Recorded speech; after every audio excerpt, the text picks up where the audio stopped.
ولقد يسرنا القرآن للذكر فهل من مدكر. الفات سبعة از نامش معلوم میشه که 7 الف است. به این معنی که 7 الف یک حکم خاصی داره. میگم اولا الفات سبعه 7 الف است. خب چی است الفات؟ الف اولش الفی انا لكن الظنون الرسول السبيل سلاسل قواريرا. يعني بسم الله الرحمن الرحيم. الحمد لله وحده والصلاة والسلام على من لا نبي بعده. اللهم علمنا ما ينفعنا وانفعنا بما علمتنا وزدنا علما يا ارحم الراحمين. حفاظ الكرام بندگان عزيز، السلام عليكم ورحمة الله وبركاته. حياكم الله، اهلا وسهلا ومرحبا بكم. اکنون در یک مسئله مهم یک چند دقیقه صحبت میکنیم. مسئله است که قرآن کرام بار بار پرسان میکنن که آیا امی الفات سبعه چی است و امام حفص رحمت الله علیه چگونه میخواند در حال وصل و در حال وقف. یک توضیح بدهید. میگم الفات سبعه از نامش معلوم میشه که 7 الف است.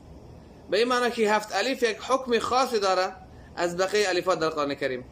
ما در بقیه الفات گپ نمیزنیم طوری که موضوع واضح است و میام دمی الفات سبعه را بیان میکنیم که الفات سبعه چی است و چی حکم خاصی داره امام حفص رحمت الله علیه.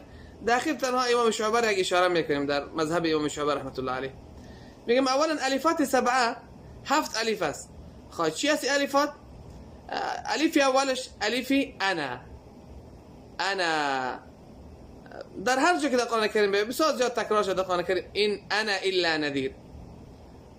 اگر ما الف را اگر وقف کنیم به الف صاد میشه. میگیم این انا، اگر وصل شوه الف حذف میشه این انا الا نذیر. درست است؟ الف دیوم الفی لکن در سوره الکهف اگر بازم وقف کنیم میگیم لکن، اگر وصل شد میگیم لکنه والله ربی. این 2 الف شد.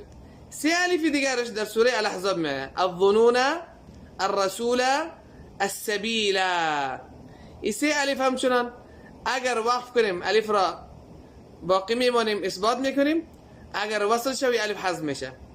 الظنون اگر وقف شد، الظنون اگر وصل شد میگیم الظنون هنالك. و همچنان الرسول و همچنان السبيل يقولون يا ليتنا اطعنا الله واطعنا الرسول وقالوا. اگر وصل شد میگیم اطعنا الرسول وقالوا ربنا. دیگه السبيل فاضلون السبيل در حال وقف اگر وصل شد فاضلون السبيل ربنا. درست است؟ یعنی 5 الف شد. خب 2 تا دیگه چی است؟ سلاسل. 2 موضوع دیگه در سوره الانسان میه سلاسل و همچنان قواریرا. سلاسل و اغلالا ان اعتدنا للكافرين سلاسل و اغلالا. در حاله وصل الف حذف میشه و در حاله وقف الف باقی میمانه. میگیم سلاسل. تنها همین موضوع 2 وجه داره در حاله وقف. در حاله وقف یک وجه دیگه ایجاد میشه که علماء کرام بیان میکنن، میگن هم اثبات الف و هم حذفش.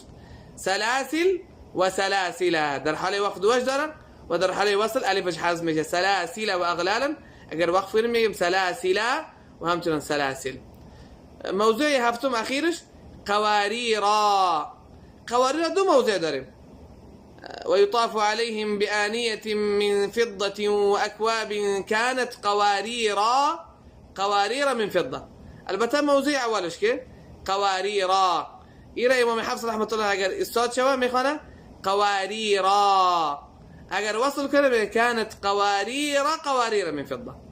یعنی 7 الفات ما ذکر کردیم. انا لكن الظنون الرسول السبيل سلاسل قواریرا. یعنی 7 الف شد. میگم این 7 الف در حاله وصل الفش حذف میشه این انا الا نذیر. الف را از بین میبریم و در حاله وقف الف باقی میمانه. در حاله وقف میگیم انا لكن الظنون الرسول السبيل قواریرا سلاسل. گفتیم اینجا تنها همین موضوع یک الف در حال وقف هم الف خوانده میشه هم حذف میشه. 2 وجه میباشه در حال وقف. سلاسل و سلاسل. اما غیر از این همه مواضع 6 دیگه الفش در حاله وصل ثابت میشه باقی میمونه و در حاله وقف حذف میشه. ما می 7 الف در قرآن کریم اگر ببینیم یک رسم خاصی داره. علمای کرام به نام الفاتی 7 میگن و به نام دایره در بالای همین الفات یک دایره است. این دایره مستطیل میگن. ما رسمش ان شاء الله پیشتون میمونیم. الدائره المستطیله. البته این دوائر که است در مصاحفی که در مجمع ملفات که چاپ میشه دی میبینید که دایره معلوم است. ما در رسم ان شاء الله براتون واضح میکنم سوره را. الدائره المستطیله. خواهی ما غیر از دایره هم داریم ولی دیگه دایره دیگه داریم که دایره مستدیره میگن. الدائره المستدیره. اگر ببینید مثلا قواریره موضوع دیوم بعدش یک الف است لیکن درباره از دایره مستدیر است. این تو دایره گرد است. این دایره گرد به این معنی که حرف در رسم نوشته میشه لیکن در حاله خواندن حذف میشه، هیچ خوانده نمیشه. این دایره مستدیر هم بالای الف میاد که الفات جمع آمنو و عملو. چقدر الفات داریم در بالش دایره مستدیر است. یا مثلا در بعضی حرفای واو میاد که اولئک اولئی، این واو هم خوانده نمیشه. یا بالای یا میاد که بی ایدین، یا خوانده نمیشه. میگیم دایره مستدیر همیشه در قرآن کریم دلالت به این میکنه که حرف رسما نوشته میشه لیکن نطقا هیچ خوانده نمیشه، نه در وصل نه در وقف. اما دایره مستطیل به این معناست که این حرف در حاله وقف ثابت است خوانده میشه، در حاله وصل حذف میشه از بین میره. حکم الفات 7 را به روایت حفظ دانستیم. میبینیم که امام شعبه رحمت الله علیه چگونه میخونه الفات 7 را. میگم در دو موضوع اول انا ولکن موافق است به امام حفظ. در حاله وقف الف را ثابت میکنه و در حاله وصل از بین میبره. خاصیت دیومش که در سوره احزاب است الظنون الرسول السبیل. این الفش در روایت امام شعبه هم در حاله وصل هم در حاله وقف باقی میمانه.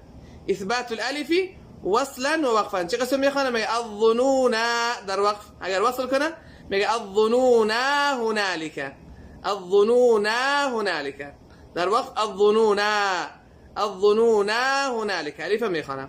و دو موضوع دیوم که داخل سوره میه الرسول و السبیل همچنان الفش ثابت است در حاله وصل در حاله وقف.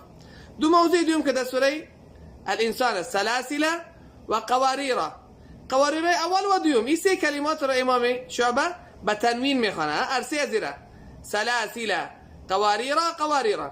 وقتی که به تنوین میخوانه چه قسم میخوانه؟ میگه سلاسل و اغلن ادغام میشه. و همچنان و اکواب كانت قواريرا من فضه. خب به تنوین خوان. ما بعدش میبینیم که اگر حروف اخفا بود اخفا میشه، حرف ادغام بود ادغام میشه. خب در حال وقت چه قسم میشه؟ هر تنوین وری که همه قرای 10 اگر تنوین الف وقف کنن چه قسم میخونه؟ اینا تبدیل میکنن به مد عوضی عن التنوین. چه قسم استاد میشه؟ به الف. میگه سلاسل قواریرا. یعنی امام شعبه رحمت الله سه کلمه را در حاله وصل به تنوین میخوانه و در حاله وقف می سه کلمات را به الف استاد میشه. مخاطر که تنوین است تبدیل الف تبدیل میشه. مثل غفورا، حلیما، قلیلا، شکورا. همه الفاتی که تنوین داره به الف استاد میشیم به همه قرای 10. درست است؟ امام شعبه باز تکرار میکنیم. دو موضوع اول انا ولكن مثل حفص الظنون والرسول والسبيل. ایراد چی میخوانه؟ به اثبات الف در وصل و در وقف. هم در وصل هم در وقف. و دیگه دو موضوعی که در سوره انسان بود سلاسل و قواریر در هر دو موضوعش قواریر اول و دوم به تنوین میخوانه در وصل و در حال وقت به الف میخوانه. امید است که واضح شده باشه. خب مسئله را دانسته باشین و مشق و تمرین کنین. باز ما کدام مسئله واضح نبود بنده در خدمت است. موفق و مؤید باشین. در حفظ الله مطالبه باشین. والسلام علیکم و رحمت الله و برکاته.